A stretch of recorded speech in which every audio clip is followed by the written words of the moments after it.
ngingakakunikeza ithuba mfundisi kule ndaba izifundiswa ziyangixaka yabo abantu abangixaka nje labantu akuthiwa yizifundiswa umuntu ethi efundile kodwa aphinde futhi abe isilimo uthi ufundile kodwa manje angazi noma wazi lento ayifundele kuphela okunye akakufundeli kwali uthi uyayichaza lento angeke ngikhulume ngeinwele uNkulunkulu ayengakathatha izinwele ayifake kumuntu uzingenamsebenzi angikhulumi ngokweBhayibheli noma ngokuMnazaretha mhlawumbe mfundisi uzobafundela wena incwadi ekhuluma ngeinwele mina ngikhuluma nezifundiswa ke manje lezi ezifundile lezi kuyizona ezigundisa izingane ezikoleni omunye ngaze ngambuza ngathi ufundisa lento sekuthiwa yini o life sciences manje obani thina kwakuyiyo o science le o general science o what yini umsebenzi weinwele kumuntu ngikhuluma ngibuza koThisha njalo sihlangene yini njengoba nifundile nina yini umsebenzi weinwele kumuntu kwathi nya athi ngicela ukunichazele yonke into ilunga lomzimba likumuntu nomsebenzi neinwele inomsebenzi kakhulukazi lezi zomuntu omnyama inwele zomuntu omnyama zinomsebenzi omkhulu ngoba ekakhulukazi thina abantu abamnyama sinalento ekuthiwa imelanin imelanin ile esenza njengoba usibona semnyama sinje esinikeza leli ibala ukuthi sibe brown imelanin le yenza leyo nto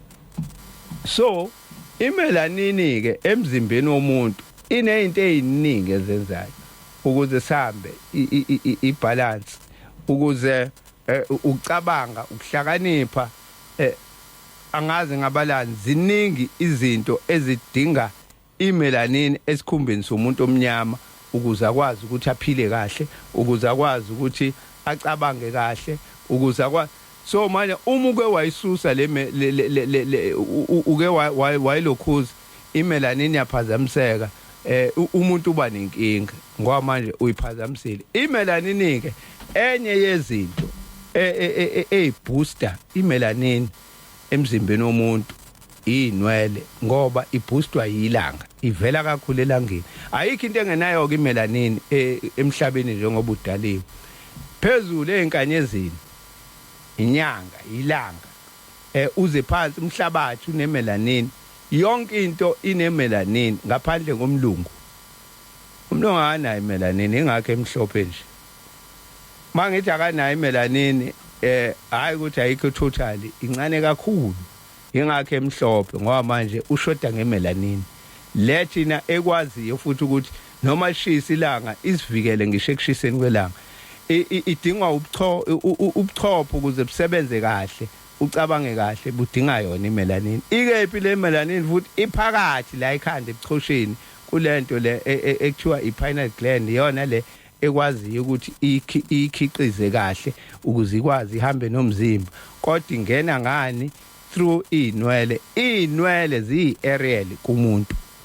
inwele ziyasensa inwele sikhathi kushisa ilanga zidonsa imelanin ukuze zifake kahle ngendlela ingena ngale zifana nemthambo emukela ilanga ukuze lingene kahle bese lingena kahle ebuchoshweni liboost uchopho liboost yonke into ukuze into isebenze kahle kumuntu ngenye indlela ilento eshiwa abantu mehamba endaweni okuthiwa inespoki noma nomoya omubi athi kwashwaqa ikhanda kusensa inwele yes manje uma ususa le aerial kumuntu esensayo ubangela umuntu inkinga abantu babona benjena nje ubanaka ngisho abantu ababamba inkunzi ngisho iningi labo yimbungcono uma ufika ejele into yokuqala abakwenza la bakususa inwele benze njengamanje yonke lento ade uyenza iphele ungabusayithola ndawo nokuthi bafuna ungacabangi kahle ukubona ngoba umuntu ngisho esekhetha uMnazaretha ejele uyaqala ayiphathe kahle bavunyele bayeke inwele bese ziyakhula kazi ukuthi hayi section yamaNazaretha le abahluphi labo bantu ngoba basuke sebengenwa nayi imfundiso kaShembe sebededele nezinwele sebeyasenza sebeyaqala baba nonembeza sebeyaqala baba nani bavuthwe kahle umbuzo ke engiubuza njalo ezikoleni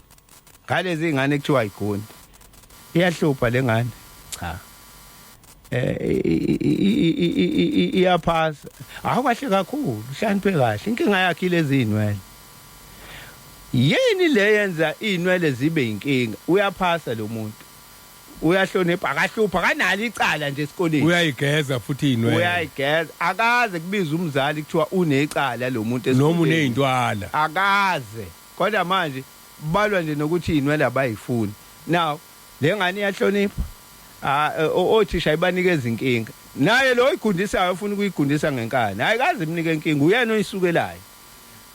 bese ngibuza ukuthi awuboni yini ukuthi wena ke manje owakhe ingane ukuthi ibehlaza ngoba sekufanele ilwe phela manje ilwa nenkolo yayo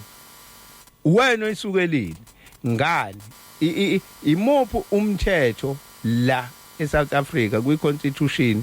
othi lengane fanele ingabe nezinwele ngoba usection 15 weConstitution yala eSouth Africa uthi zonke izinkolo zinelungelo ngokulinganayo inkolo yamaNazaretha ke ezikoleni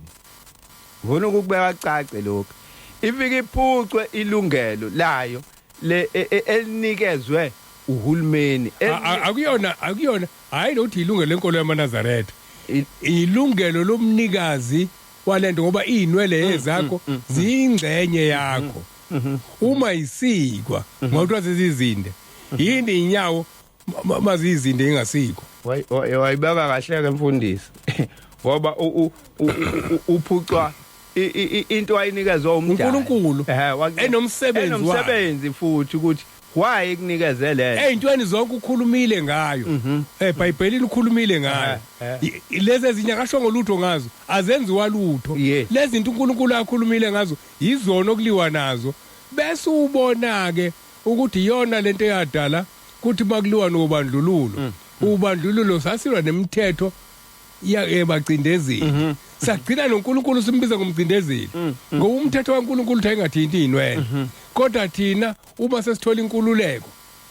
singena ezinweleni okumthetho kaNkulunkulu uthi ingathintwa kusho ukuthi manje thina silwa nabacindezeli silwa noNkulunkulu ingakho izwe lethu lisendlaleni liphethwe abantu abangamazi uNkulunkulu abangafuni umuzi uNkulunkulu ngoba bathe bewina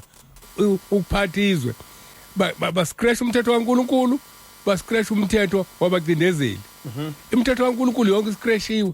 ukuze uNkulunkulu angabe saziwa ukuthi ukhona emhlabeni ukuze kuntshontshwe kahle ngoba iBhayibheli lithi ungebi uyabona ke mfundisi usayibeka kanjalo nayi ke lefika ibebhlungu kakhulu usayibeka ngalaba cindezeli abasicindezela esikhathini lesekuthiwa khona izwe selikhululekile uyafika ke lapha esikoleni uzolwa lempi ufika uvukelwa iNazaretha ithi ngane uyazi baba yazi inkinga enkulu la yazi uthisha okuyena osicindezelana uyiNazaretha hawu iNazaretha futhi enhlobo ngeke ngafika eMlazi impela isikole ngeke ngisibize ngegama uthisha okuyena ogundisa izingane zamaNazaretha uhlangene iNazaretha ubaba obhululu kanje lifaka nezichaza lona esikoleni luthisha bobo lifaka izichaza ngimbona ngezichaza lo muntu akukho okushiyo ngalezayo ngalezi okukhuluye ngawo kakhulu izinwele izona ulwa noShembe athi bayamlandela labantu abazonda uShembe bajwayela ukugijima phambili njobe beze wabhoboza indlebe lezi uShembe angakaza akhulume ngazi ukuthi faka nezichaza esikoleni wena manje ithi ingane okubhlungu uyambona lo thisha ofaka izichaza ngithi mina mbonile ithi uyena kohlangane nalo ngoba ukangena eklasini ehamba nalo bese kusukunyiswa lezi zamaNazaretha ishenyulo izingane esikoleni ekhona lo ufaka izichaza akasho lutho manje ilento ke efika ibe inkinga ukuthi ungababa njengoba ungizwa ngibuza angakhumbula umfundisi umthetho amadoda mayithi ngifaka i-challenge kuthi ngiyashallenge la ukuthi lezi izifundiswa zithi ngishiya incwadi la iMan of Heaven khona ubaba omkhulu la ikhuluma khona ngalento ikhona nala incwadi nencwaba ukuthi ungafundisa ingane ifunda ingane ibuye ize la ekhaya bese ibuye yakujikela isifundile ithi mayisifundile bese ibuya nengqondo kamcindezeli isizontshela la ekhaya ukuthi fanele nithi intshela imithetho yabelungu. Now bathi bangafunda bese befuna ukuba bahle kobasi babo ngokucindezela amanye amaNazaretha zona lezi zifundiswa zakithi eNazaretha ngoba azilwe lento ukhona impi esike sayini saya komunye ummeli ngamkhuza umyeni athi wemyeni ungayi kulaba ngayakusiza ngalutho uyabona njengoba size sabaklemesa bekhona bengakaze basukume bebethi kukhona nezinhlangano zama intellectual la bengakaze basukume bayikhuluma kodwa le yobuNazaretha izinwele ubuNazaretha impela ke abakaze bayikhuluma ngayakasiza wafika wathi umele hayi kwakolunye udaba kodwa nalo thinta ubuNazaretha wathi ngeke nilwine leli icala ngoba uhulumeni lo uyayivuma lento ukuthi yenzeka athi wabuya umyeni weza kuphela athi ngiyakutheleni athi ngiyabasiza asambe sahamba safesa sayiwina icase esethi ummeli ngeke size siyiwine manje asibona abameli thina kodwa into esenzayo sive sicela kushempe kuthi uNkulunkulu wasekuphameni sicela uhambe nathi kule ndlela esihambayo sihambe suke sinqobe futhi siwine sibuye bakhululeka abantu.